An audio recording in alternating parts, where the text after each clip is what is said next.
फिलिस्तीन के समर्थन में प्रदर्शन, इजराइल पर नरसंहार का आरोप। वाम दलों ने जिला मुख्यालय तहसील सदर में फिलिस्तीन के साथ राष्ट्रीय एकजुटता दिवस मनाया। इस अवसर पर इजराइल द्वारा गाजा पर लगातार की जा रही बमबारी की निंदा की गई, जिसमें 55,000 से अधिक लोगों की जान जाने का दावा किया गया है, जिनमें अधिकतर महिलाएं और बच्चे शामिल हैं। प्रदर्शनकारियों ने गाजा में बमबारी रोकने की मांग को लेकर राष्ट्रपति को संबोधित एक ज्ञापन तहसीलदार सदर को सौंपा।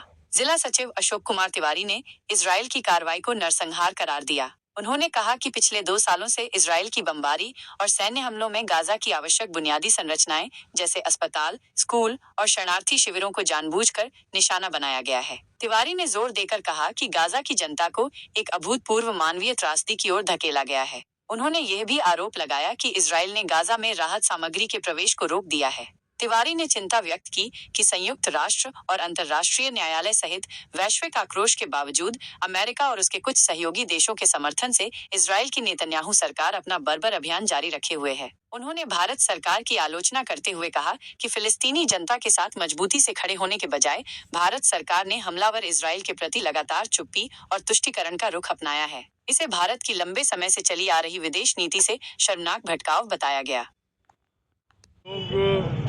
वाम मोर्चे के देशव्यापी आह्वान पर इजराइल और अमेरिका जो मिलकर फिलिस्तीन पर लगातार हमला कर रहे हैं और गाजा में तमाम 55,000 से ज़्यादा बच्चे महिलाएं सब मारे गए हैं। वहाँ पर अस्पतालों पे बम गिराया जा रहा है, वहाँ स्कूलों में बम गिराया जा रहा है, जो शरणार्थी शिविर हैं वहाँ पर बम गिराया जा रहा है। एक तरह से मानवता की हत्या की जा रही है इजराइल और अमेरिका द्वारा।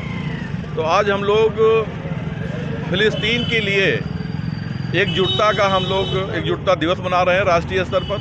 ये देशव्यापी आह्वान है और एकजुटता फिलिस्तीन साथ एकजुटता है। और भारत सरकार से हम लोग मांग करते हैं कि उनसे किसी प्रकार का संबंध इजराइल से न रखा जाए और जो उनको तमाम सैन्य उनके समझौते हो रहे हैं, तमाम हथियार ये उनको मुहैया करा रहे हैं, उस पर रोक लगाई जाए। और जो विदेश नीति हमारी रही है हमेशा फिलिस्तीन के पक्ष में इजराइल के खिलाफ रहे हैं हम लोग, हमारी विदेश नीति रही है, उस विदेश नीति का पालन किया जाए और फिलिस्तीन की जनता की सुरक्षा के लिए राष्ट्रीय स्तर पर हमारे प्रधानमंत्री जी, राष्ट्रपति महोदय ये प्रयास करें कि इजराइल और फिलिस्तीन युद्ध बंद हो। आज महामहिम राष्ट्रपति महोदय को हम लोग ज्ञापन भेज रहे हैं जिलाधिकारी महोदय के माध्यम से। अभी कोई मजिस्ट्रेट आएगा ज्ञापन लेगा।